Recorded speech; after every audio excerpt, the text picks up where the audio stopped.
Are we getting two versions of Halloween Ends?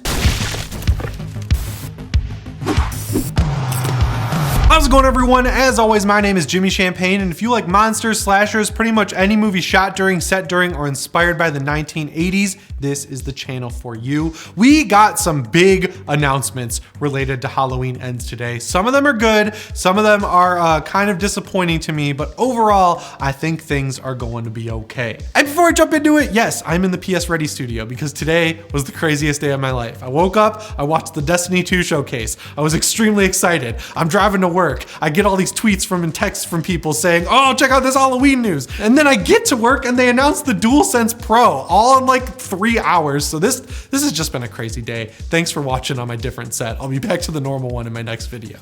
So the first thing we got is a video like the one we got last year, which is called A Message from Laurie Strode. Jamie Lee Curtis is dressed in her iconic Halloween 1978 outfit, and she's walking through her, I guess, her backyard, and Michael Myers is stalking her. It's a pretty cool video, and basically the gist of it is that she is excited and honored to be playing Laurie Strode one more time for the last time, in her words, and also that Halloween Ends is going to be released both on Peacock and in theaters this fall. The release date of October 14th is remaining unchanged, and it looks like we're still getting the IMAX release, even though it's being released on Peacock as well.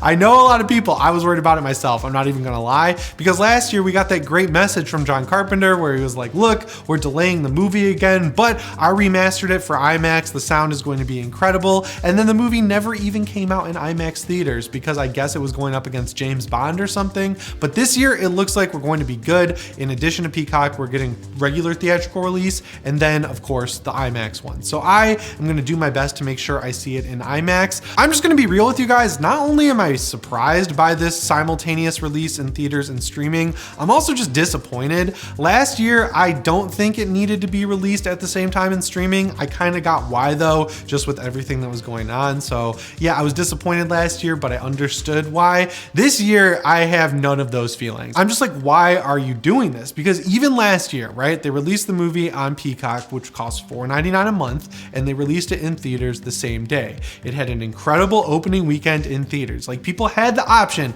to pay $4.99 or use their Xfinity subscription to get their free Peacock and watch this movie at home, and they still went out to the theater and saw Halloween Kills in big numbers. So knowing that, and then taking into account that movies like Jurassic World, which got pretty middling to mediocre reviews, Top Gun Maverick beating Avengers Infinity War just this week, and the Black Phone coming out and making $100 million and still making millions in theaters. It's still in theaters, by the way, even though you can watch it at home. And then finally, Orphan First Kill. This is a movie that came out and got zero marketing, like virtually zero marketing. It's been out in other countries for a little bit already. And even though it was available on Paramount Plus day one with a subscription alongside the first movie in that franchise, it still did really well for a movie, again, no marketing, and was released in very few theaters. Like, I'm sure Paramount is sitting there like, damn, we should have just put this movie in theaters exclusively and actually marketed it, because it just goes to show people want to go to the theater, and they also really want to go to the theater to see low budget horror movies and get them huge box office returns. And I know that $100 million would put Halloween Ends at the same spot as Halloween Kills, and that's a big drop off from what Halloween 2018 had, but $100 million is what the Black Phone made. That's an original movie, it's not a franchise, it's doing really well for its low budget, but I feel like with that number right there as evidence, Universal should have looked at it and said, oh, the Black Phone's a new movie that doesn't have any franchise pull. Halloween is one of the biggest, if not the biggest, slasher franchise in the world right now, so we should definitely just release it in theaters because we'll make a ton of money. I genuinely could not tell you why Peacock is being pushed as hard as it is. The only two things I've used it to watch are Halloween Kills on Halloween night last year and The Chucky Show. I go on that streaming service, I look through it, there is basically nothing on there to keep me paying for that service. So I will tell you right now that last year I paid my $4.99, I got my month so I could watch it with my friends on Halloween night, and I made sure I canceled it when I was done because there's no reason to keep a subscription service if there is nothing to watch.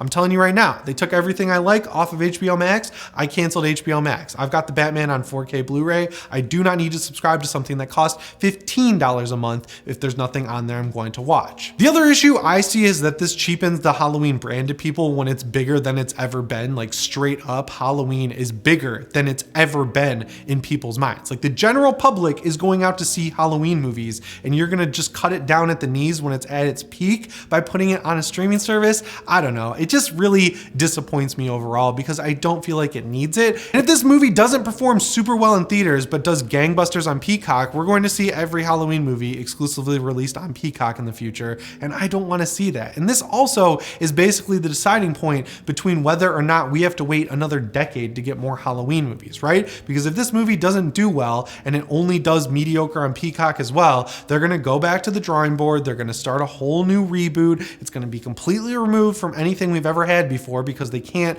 use this card again where they pulled back Jamie Lee Curtis and everyone else who was involved with the original movie. They're basically starting from scratch again, and that is never a great scenario because that's how we got the Rob Zombie remakes, which I like. I just don't like them as much as pretty much any other Halloween sequel. But if this movie does well at the box office and does well on Peacock, I think that will mean getting more Halloween movies sooner than we would have in the other scenario I just mentioned. I've already seen a few comments though from people saying, oh, this shows a lack of confidence from Universal. I disagree with that completely. A lot of people thought the same thing about Halloween Kills last year, like, oh, this shows a lack of confidence, right? They're putting it on Peacock at the same time as theaters due to negative test screening reactions or negative press screening reactions it was at the time. And we saw right after, there were tons of interviews where people were upset who worked on the movie because they thought and knew they made something really cool, but all of the trailers spoiled literally every kill in the movie, which caused general audiences to scrutinize the plot more because they saw everything that would have been a cool surprise in the actual trailer.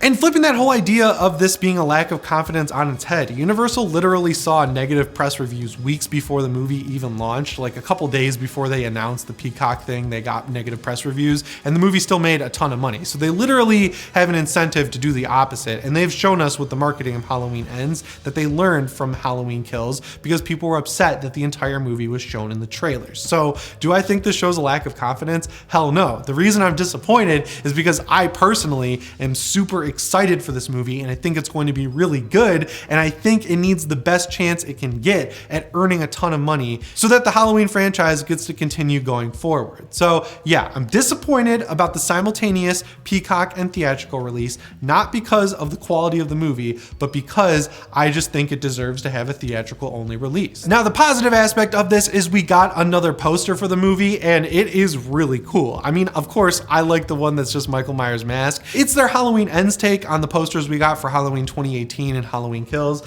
I think it's pretty dope. It's my lock screen on my phone. It works really well, just like all the other ones did. And it just worked out that right when I was getting bored of that Halloween Kills lock screen, I got a nice new refreshed version of it with Halloween Ends. But this new poster has both Laurie and Michael on it. And while I've seen some comments basically saying that, yeah, it does look like an 80s action movie, like they're teaming up, like she's the bad cop working with the anti-hero villain, it's still pretty cool to see them back to back and getting the full body shot of Michael Myers standing with Laurie Strode in her Halloween 1978 costume with that huge Ends text at the bottom. That's what shows confidence to me. That's why I think Universal is confident in this movie. It also kind of has that like juiced vibrance, juiced saturation look that they've given those promos that they put on Instagram that look like wrestling promos. I don't know if I just have bad taste or what, but I actually like this look a lot, and I like that underlit orange look that they have going along with this as well. My biggest critique here though, like this is, you guys knew this was coming,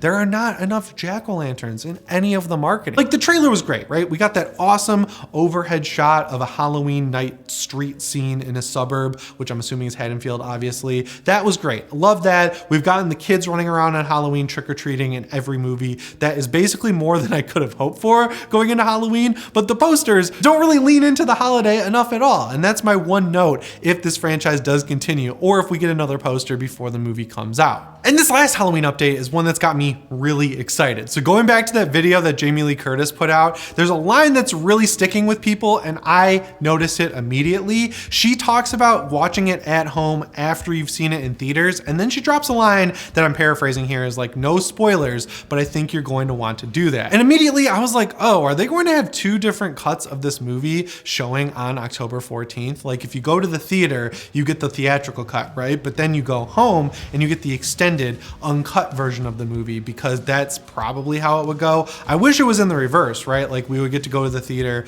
and have an option to watch the director's cut. But if they are doing something like this, I would assume that on day one, like October 14th, if you go to the theater, you get the theatrical cut. If you watch it at home on Peacock, you have the option to watch the director's cut. That'll probably be more like the Halloween Kills cut that had just longer kill scenes, a little bit more gore, nothing too crazy, just a little bit more action for people who like watching Michael Myers kill people. Myself, that's me.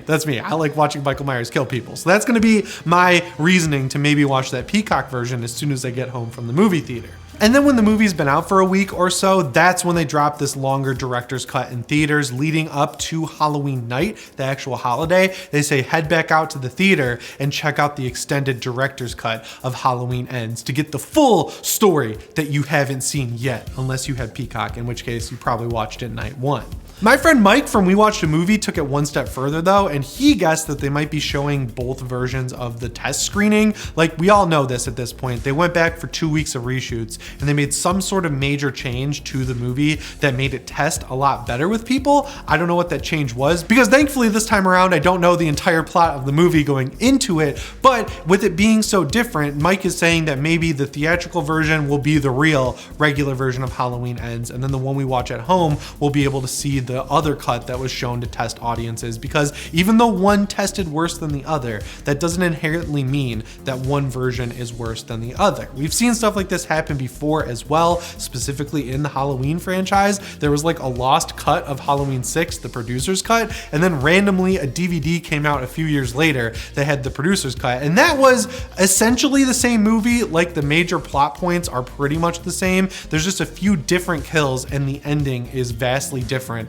in the Halloween 6 producer's cut, but I've enjoyed watching that version of the movie over the years to the point where on Halloween night sometimes I'll pick the producer's cut over the theatrical cut. And when I'm watching it in the summer, because all I watch are Halloween movies, I pick the regular cut because I have that option. So I hope that if this does happen, Mike's idea does come true and we do get both versions of Halloween Ends, they go back and also give us the alternate version of Halloween 2018's ending, because just like with Halloween 6 and like what we're hearing with Halloween Ends, that movie had a different ending that had Karen shooting Michael with a crossbow, which on its own sounds awesome, but it was also left much less ambiguous whether or not both Michael and Laurie died. Like apparently Laurie's stab wound was much worse than the original ending, and Michael like stumbles off into the woods and rests on a stump, and you actually, allegedly, I haven't seen it, hear him stop breathing. So I would like to see that, because there's also some other shots from that scene that were used in the trailer where Allison is running through Laurie's backyard and she's in like a little forest of mannequins, and that just always looked like a really cool shot to me, and that is the one sequence that definitely was altered the most by the new ending we got in Halloween 2018. So if they're gonna give us both versions of Halloween Ends, I would hope that whenever we get the 4K trilogy box set from Scream Factory, it has all of the endings, all of the different stuff they reshot, just so we have it there to watch, because that's what's fun for me, knowing everything they were going to do in the movie and then changed. Do I think though that they would release two different versions of the movie that are as different as we've heard? I'm gonna say I'm leaning towards no. I just think that gets messy really fast, because you know there's hardcore fans like us who are gonna be like, oh, this is the Peacock cut, and then there's the theatrical cut, and then there's the hardcore director's cut. But the average movie going audience, they're not gonna know the difference. They might get a little bit irritated that one version they saw is different. They're not gonna go out to the theater to watch the other cut. They're gonna wait for it to be on DVD or Blu-ray or whatever, and then they'll just forget about it and move on. So that's kind of why I don't think they're going to have two different endings here, showing one on Peacock and one in theaters. But it's a cool idea, and if they do it, I will be happy to be wrong. So yeah, to wrap up here, I'm a little disappointed that this movie's simultaneously releasing on Peacock and in theaters. I thought it was being set up to do a really good opening weekend and have a really good box office return leading into the end of the Halloween franchise. But you know, I still think it's set up to do that because we have evidence of that happening last year with Halloween Kills, right? That movie came out on Peacock. You could not have gotten a cheaper entry point at $4.99 a month, and people still went out to the theater to see Halloween. And after seeing how well Top Gun did, after seeing how well Jurassic World did, and of course Orphan First Kill, I think Halloween is going to be just fine, and I'm still crossing my fingers that this is not the end of the franchise and that we get to pick up with Allison, because I want to see more movies where Allison is the lead in Halloween.